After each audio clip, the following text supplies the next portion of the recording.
Sportsline Podcast here on the CHCH and Parent Media platform. I'm Bubba O'Neil. Well, as you know, our focus, athletes, executives, officials, teams, and broadcasters who hail from Southern Ontario. But who's fooling who? The focus in sports this weekend is all about the National Football League, and many in these parts will be cheering for the team across the border, that being the Buffalo Bills. Well, this veteran journalist from Baldwin Wallace University in Ohio has worked in the print, broadcast, and online media world. In the print, or at least in the past, his award-winning long-form work could be seen and read on ESPN newspapers in Boston, Las Vegas, Miami, and most notably, the Buffalo News, where for nearly 2 decades he covered news and sports at all levels, including those Bills and the Sabres.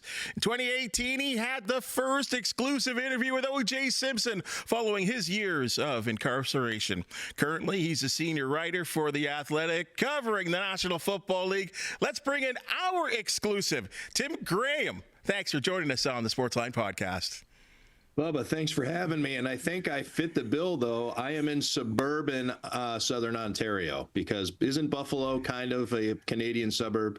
Well, I've been saying that for years. I mean, the extension between the fans. I mean, I remember back in those 90 years, they used to say that 20% of the 80,000 filling Rich Stadium were from Southern Ontario. That's still about right. I want to say it's maybe in the mid-teens, but yeah, very significant part of the Bills fan base, and some things that that the Bills management has had to keep an eye on, especially over the last year or 18 months regarding crossing the border. But I'm guessing you want to talk about the playoffs and not geopolitics. Certainly not. I can do both. But before, I know you can. Go. I've learned you're extremely versatile. And speaking of the versatility, before we get to the Bills, how about those Buffalo Sabres? Unbelievable. So I stopped covering the Sabres in 06, 07. That was my last year when they went to their back-to-back Eastern Conference Finals.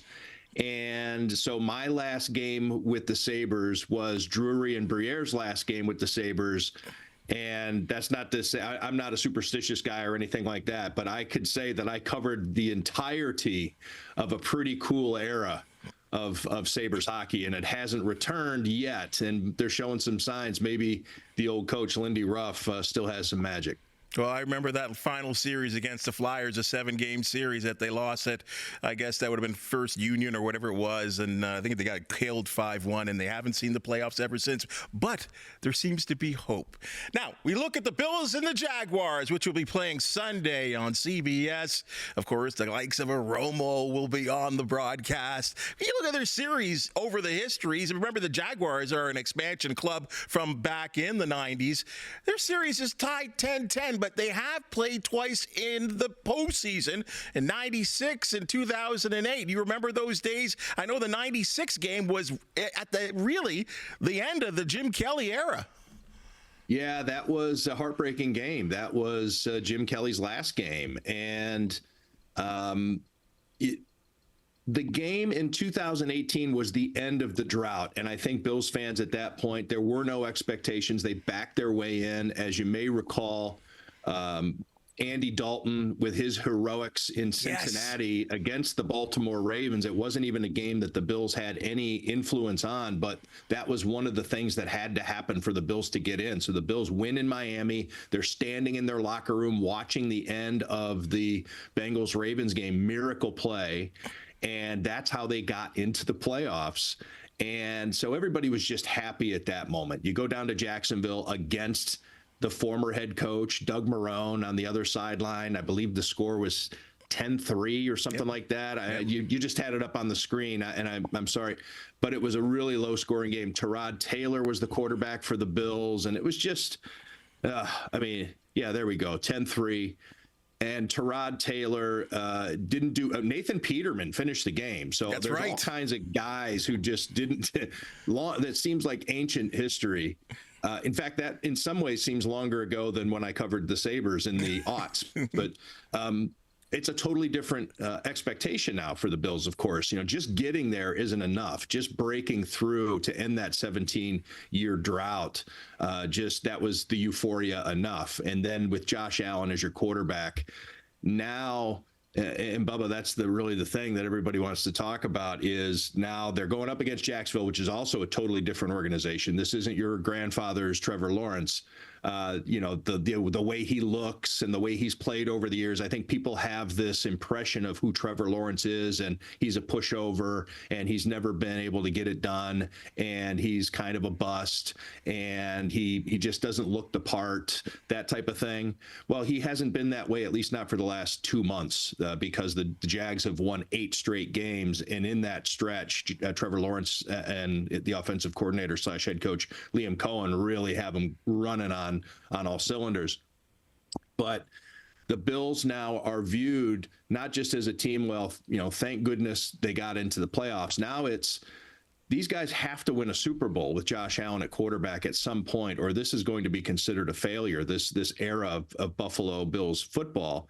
And then here we are with maybe Trevor Lawrence as the biggest of the remaining quarterbacks. I guess you can count Aaron Rodgers because of his pedigree, but he certainly doesn't look like the multiple MVP Super Bowl winning quarterback. He's just, at the end of his run, he's on the 19th hole.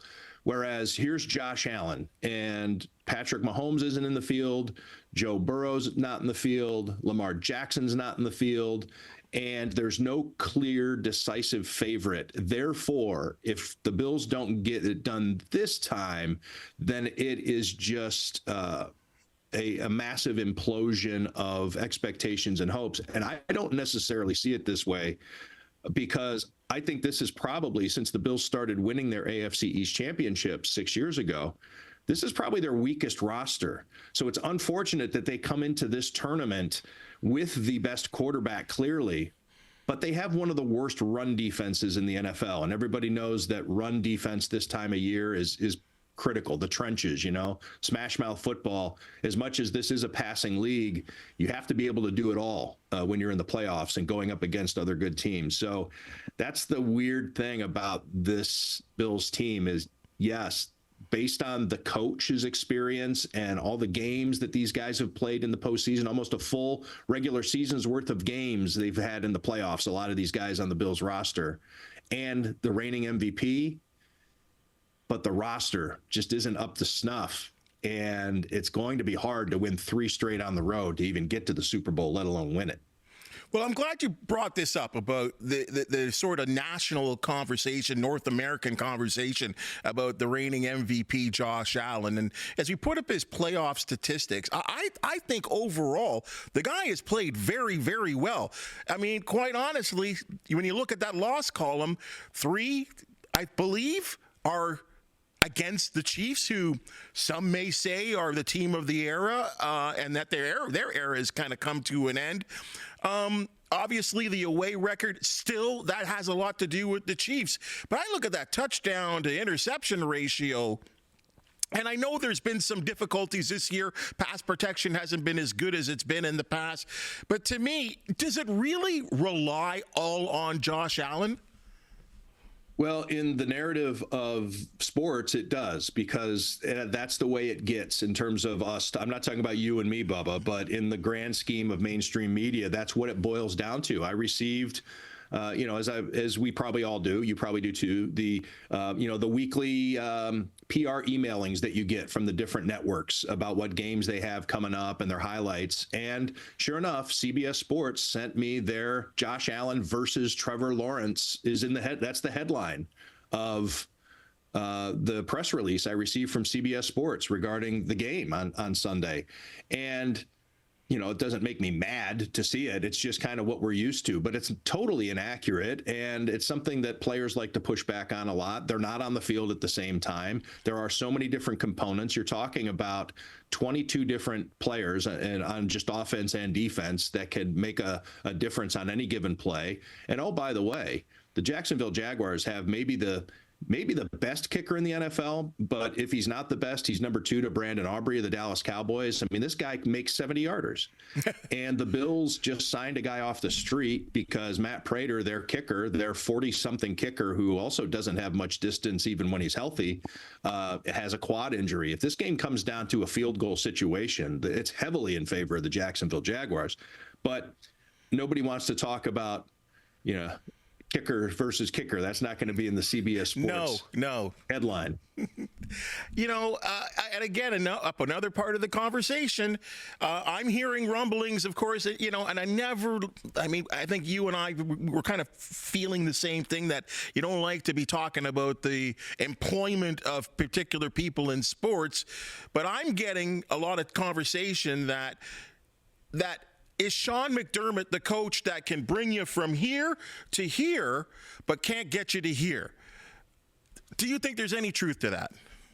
Well, the talk has been there for 5 or 6 years. I mean, going back to 13 seconds against the Kansas City Chiefs, in which the Bills had the lead with 13 seconds left in the game and end up going into overtime and losing down there at Arrowhead Stadium, one of those 4 losses that is on Josh Allen's road record. Oh, by the way, no Josh Allen statistical capsule is complete without his rushing numbers too. I was going to say, when you had those numbers up earlier, you factor in just his passing numbers are considered some of the best in playoff history for anybody who's played more than 10 games. He's up there like in top 5. I mean, you're talking about Brady and Favre and Bradshaw, Stott, you name it. He is up there in the top 5 across the board in the passing statistics. And then you throw in his rushing statistics too. And it's no contest. He's one of the greatest postseason quarterbacks of all time. And then, of course, the rejoinder is, yeah, but he's never gone to a Super Bowl. So that's a pretty powerful rejoinder. But so Sean McDermott has that same record. Tack on the extra loss in Jacksonville in the playoffs when Josh Allen wasn't there yet. So Sean McDermott 0-5 on the road in the playoffs, going to a place that they've never won. Josh Allen and Sean McDermott have never won in Jacksonville, regular season, whatever. And this becomes, I think a lot of people view it as a referendum, because if you look at this from any experienced sports fan standpoint, the notion that you just mentioned, Bubba, about getting you to a certain place but not all the way, it becomes baked into your opinion on everyone. And but I think it's more complicated and nuanced than that. Number one that I would say about Sean McDermott not being good enough. Okay, I get that, and I can agree with you there. So to move on from him, though, is another step. Who are you going to replace him with? Who is it going to be? Is it going to be Adam Gase? I mean, I'm just giving a list of all the guys who are going to be can't miss NFL coaches, right? Adam Gase, who went 0-2 in the NFL. Is it going to be Cliff Kingsbury? Is it going to be Chip Kelly? Is it going to be, fill in the blank of your can't miss, because everybody's going to want an offensive mind, right? Because you go from the defensive coach to the offensive coach. That's usually the pendulum that swings back and forth on a coaching change. You're going to want who's the hot offensive coordinator that's never done it in the NFL. And that's what people want. And then you'll sit back and watch, Sean McDermott has built the culture. A lot of people out there aren't necessarily culture believers because they're into the analytics and think it's more of a game where you just plug players out on the field and watch them go, like you're watching the electric football game or Madden. I like to throw in the electric football game for guys like us, Bubba. I love Everybody defaults to Madden, but the electric football game was even more frustrating because then they just do this. They just spin in a circle. Did whatever they did. So yeah, I just, there's so many unknowns for anybody to be sure that it's going to get better. Like all they need to do is get in that next head coach. And of course, Harbaugh is the name that we're hearing a lot because he was just fired. He has won a Lombardi trophy, however many, 15 years ago. But what I think is funny about the idea that the Bills would fire Sean McDermott for John Harbaugh. John Harbaugh just got fired by the Ravens because he couldn't figure out how to get Lamar Jackson to work well. So do you want him to come in and try to figure out Josh Allen, who already works well? And Harbaugh can't beat the Chiefs. Well, that's been a problem around Buffalo too. But, oh, by the way, Harbaugh can't beat the Bills. So that's true. So why would the Bills look at John Harbaugh other than that one time he won a Super Bowl? Great work. I mean, but that was, Ray Lewis was his middle linebacker. That's how long ago it was. Ray Lewis has retired, and he's gotten into the Hall of Fame, and it's been a few years since John Harbaugh has won his Super Bowl. So if you think maybe the game has passed him by because he can't figure out Lamar Jackson, why would you want to hire him as the coach of a team that he couldn't beat? You know, the Jags, and this was actually, I didn't really think about it until you really examine the matchup. Jags are only one of 3 teams in NFL history to win 13-plus games in the following season after losing 13-plus games. I mean, as we talk about head coaches, is Liam Cohen the reason why that he's got this team to, you know, be a much better club? Yeah, you almost always, when it's something like that, you know, when it's a big turnaround, it is culture related. And yes, you need to get lucky and you need to have some things happen. But let's remember that it is not the new first-round pick that they draft. Travis Hunter, I mean, he came in with so much fanfare. What are they going to do? I mean, he's such a special player. This is a guy who can turn your organization around. Well, it hasn't been him because he's been hurt all year. They couldn't figure out what to do with him to an effective degree even before he got hurt. So this isn't like they brought in a bunch of people that just change it. These are essentially, with the exception of some free agent signings and a couple of trades, these are essentially the same group. And so, yes, I think Liam Cohen gets a ton of credit. I think you're probably looking at the coach of the year. I mean, we could go down the line and discuss those. But yeah, he's been incredible, and what he's done for that offense and getting Jacoby Myers at the trade deadline. Let's not overlook that. So the front office helped Liam Cohen out. It has been a total organizational effort. So I don't want to just say that Liam Cohen came in and was the Trevor Lawrence whisperer and figured this guy out. But they were able to put some pieces together along the way, and they built what has turned into, it's weird to say, a juggernaut. And I've been talking on TV and on my work at The Athletic down here in Buffalo this week. You know, the thing that's amazing about the Jags, well, it's not amazing. I guess it's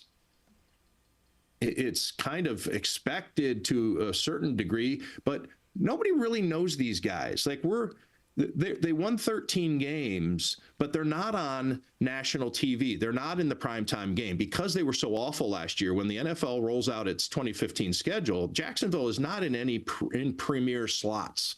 You have to go out of your way to go find a Jacksonville Jaguars game. You got to go to the bar that's got the NFL package, or you have to have it yourself at your home to get the package and really be probably a football degenerate to want to sit down and watch the Jacksonville Jaguars. It's true. And know who these guys are. So here they are, and we're, as the media, I mean, I'm so focused on the Bills, I don't get to watch a lot of games on Sunday because the entire block of games that the Bills are playing in, I can't see any of those because I'm at the game. And then if the Bills play early, by the time the 4:00 games are being played, I'm working. So I don't get to see a ton of other football other than the primetime games. And I'll be honest, I'm looking at the Jaguars, you know, Sunday night when the matchup became clear, and I was surprised at some of the things I saw. And I cover the NFL, but I'm looking down here and I'm just like, man, I mean, I knew these guys were good, but I didn't know all this. They have a lot going for them. They play great defense, great run defense. Their special teams are maybe the best in the NFL, if not among the top 5. And the Bills, I was a little surprised at the Bills being a 1.5-point underdog. Yeah. But we also know that betting a lot of time is based on your reputation. And I think to make the conversation come full circle, it's kind of the lazy look at a matchup is, should Josh Allen beat Trevor Lawrence? Yes, Josh Allen should beat Trevor Lawrence, but I don't know that the Buffalo Bills are going to beat the Jacksonville Jaguars. It's funny that you do bring up Trevor Lawrence, and we talk about Josh Allen, and it really, if you chart his progress throughout his 8 seasons, I believe it's been, every year has gotten better, right? And yes, there are some things that happened this year, but for the most part, he has really matured. Trevor Lawrence came in there as one of the top picks, expected to be a game changer, a foundational quarterback, an elite quarterback for the Jacksonville Jaguars. I mean, we don't can't miss. We don't use the can't miss. Yep. We don't use the can't miss label nearly as much as when we were growing up. There were so many people who were can't miss, and I think we got burned over time that we kind of drew it like we were like, we're going to save this for special moments. Mm-hmm. But we brought it back out for Trevor Lawrence. Really did. And, his pedigree at University in Clemson. But for the most part, I would say, and I'll just say this is just my words, I thought he was a bit of a disappointment. In fact, I had heard rumors around the National Football League that there were some feelers out there, maybe if you trade him and move on from him. But this year, he's been good. Now, his playoff record, 5 touchdowns, 5 interceptions. He's played 2 games, one that incredible comeback win over the Chargers, and then a loss to the Chiefs like everybody else. What are you seeing that's different with him? Ball security, especially during this recent streak. Now, he's just, I think he's thrown 1 interception in his last 6 games. And during the streak, I think it's 19 touchdowns and 5 interceptions. He doesn't fumble nearly as much as he used to. He's running. He rushed for 5 touchdowns during this 8-game streak. So, and he's getting sacked. So the fact that he's able to hold on to the ball while taking a lot of pressure, that to me shows that he's not panicking. And those are things, again, I'm not watching him I'm not slowing down my film session to really watch how he's handling each. I'm not doing the Zapruder film on Trevor Lawrence when he's under pressure, but he was sacked 5 times against the Broncos 3 weeks ago, and then he was sacked a couple of times. He was sacked 41 times on the season. Let me just put it that way, rather than go through game to game. But 41 times this year, that's a lot. And I think he just fumbled a couple of times. So he's not throwing interceptions. He's holding on to the ball. He's being a smart, efficient quarterback. And where that comes from is Liam Cohen's ability to slow the game down for him at the line of scrimmage, and the communications that they have in the helmet and in the huddle and all the different things. When Trevor Lawrence goes to the line of scrimmage, he has probably better than any time in his career an understanding of what that defense is thinking, what it's trying to do, how they're trying to fool him. And again, you mentioned the playoff. Maybe everything goes out the window when the playoff pressure starts, right, Bubba? Just these numbers that we have over the last 8 games are one thing, but this is a totally different animal come Sunday. And maybe his knees start to knock a little bit, and he's got goose flesh, and he's can't get out of his own head. But if he's able to carry that over into the playoffs, that's a dangerous quarterback. I'll use the phrase that we like to use when you get to the postseason, and I'll leave it up to you. In terms of the Buffalo Bills, do you have an X factor? An X factor. Well, the thing that's crazy about the Bills this year is their X factors is whether so-and-so is going to play this week, because they've had so many injuries. And Dalton Kincaid, their tight end, has been considered since shortly after he arrived, maybe the best weapon that Josh Allen has, but he's always hurt. So the X factor is, can Dalton Kincaid play and play effectively? And that might sound like a cop-out, though, because Dalton Kincaid's a good player. So he should never be, under normal circumstances, should not be considered X factor. But let me see if I can give you a genuine X factor. That is a genuine X factor. I'm sorry, I'm sticking with it.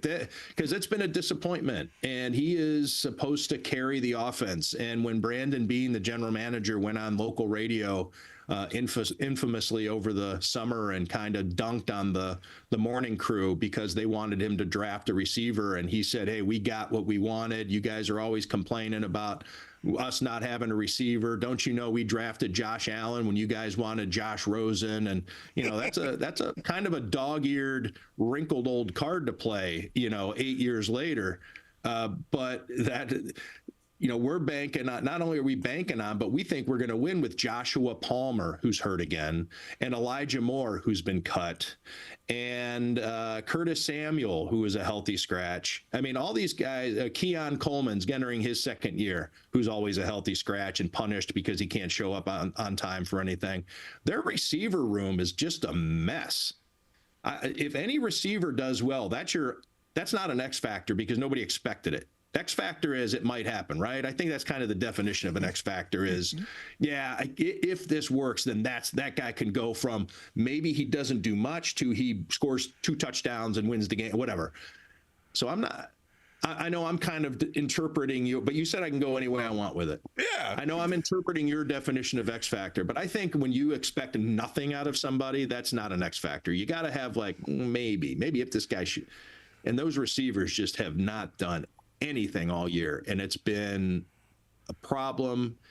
And I think that it also puts the general manager Brandon Beane in a little bit of a spotlight because the Jaguars did do something at the trade deadline in getting Jacoby Myers, who kind of unlocked that offense. His arrival coincides with that 8-game win streak, and you take a look at his stats. I don't know, 480 yards on 40 catches or something in the 9 games. I think 3 touchdowns, pretty good. And also helps everybody else. I mean, not only is that pretty good by himself, but what he's done for all the rest of the offense, because now you have this boundary receiver and guy who can play inside, sometimes out of the slot. And Bills don't have that, and they're going to have to defend that guy on Sunday. So Dalton Kincaid not being in a boot, crutches, iron lung. If he's not in the blue tent, I'm trying to think of some other exotic ways that you can show off that you're injured. Wheelchair. If he can be on the field and catch a few passes, that might be your X factor. You're real short on time, Tim. This has been so good. I'm a little long-winded, Bubba. That's fine, but it's all great information.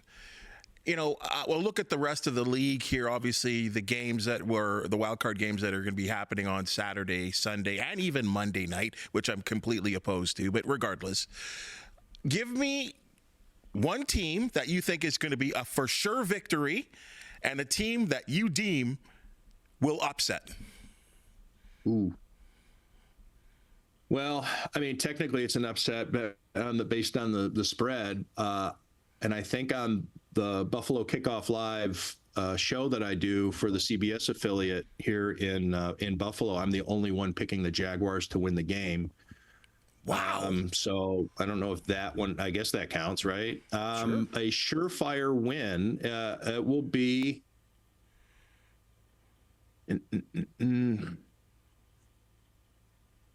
You hate to say the surefire win is Green Bay. I really like that matchup for Green Bay, but it's hard to go there. It's hard to say surefire. That would be more like maybe more of a surprise pick if I saved that one. Give me, well, New England. I mean, New England will handle business for sure. Really? You like the Pats? I'm not sure about them. To me, that's my upset special. I like the Chargers. I think that we're not talking a lot about the Chargers, quite honestly, I think. I think there's a lot of people that are kind of down on them, and we've seen it with the Bills. We've seen it with a lot of teams in our NFL histories, is that sometimes you got to lose before you win, and I want the Patriots to go down. Yeah, I wouldn't be upset about it. I was just, yeah. Who's the other number 2? Chicago and. That'd be Chicago, Green Bay, right? Chicago, Green Bay. That's the big matchup. But then we have, I didn't want to go with, obviously.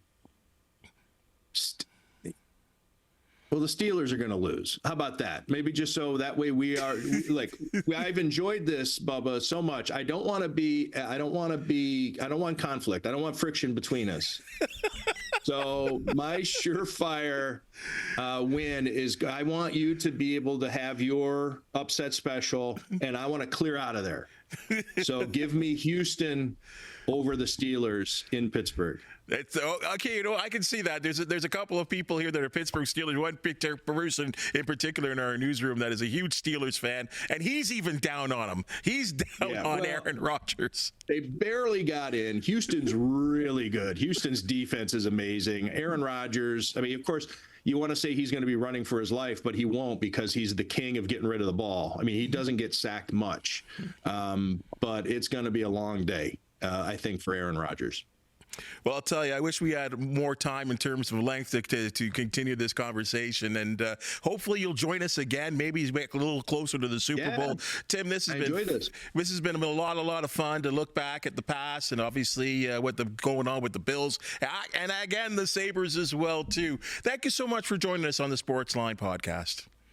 Thank you, Bubba. All right, folks, that is your Sportsline Podcast for the day. And if you've just seen it, heard, we love talking sports, especially with experts and Hall of Famers like Tim Graham. Thanks so much for him joining us. If you do know of an athlete, team, or event to promote the Sportsline Podcast, do want to hear from you, please hit that thumbs up, like, and subscribe button. And if you have something to say, please comment. For the wonderful people that make the Sportsline Podcast possible, thank you so very much. And we'll see you real soon.